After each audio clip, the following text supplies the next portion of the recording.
This is the Sony FX5 Viewfinder. It came early in the mail, so I thought might as well open it. What's crazy is I don't even have an FX5. They're still delayed till September, I guess, but I don't know if this doesn't work. Like, what do we got? Sauce on the box already? Can't return it or exchange it? Like, am I just stuck with this? What do I do?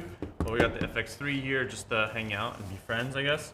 But the new FX5, I think not only does it have the digital hot shoe, but it has a port in the front here plug this viewfinder into, and the port looks like this bad boy. So you can transfer data, I presume, and then we've got screws right here that lock it into place. It actually doesn't take up the digital hot shoe, so that's interesting to know. So if you wanted to plug something in, you have to get like an extender and adapter, but it does block it, which I love using DJI Mic 3 with the digital hot shoe adapter, so we don't have cables.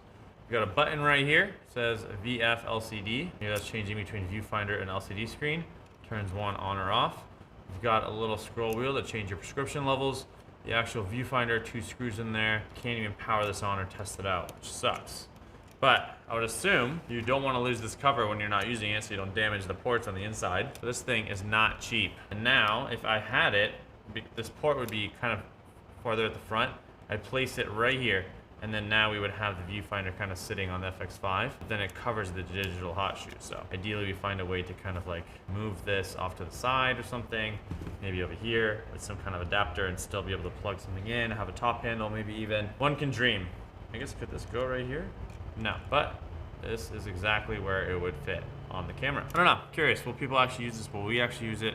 I guess I'm just gonna keep it for now until we get the camera and see how valuable this actually is. I don't have the FX2, so I don't know what it's like to film videos on a viewfinder style camera. Does it extend out or adjust? Nope. Subscribe, questions below. We can test out more things if you're curious.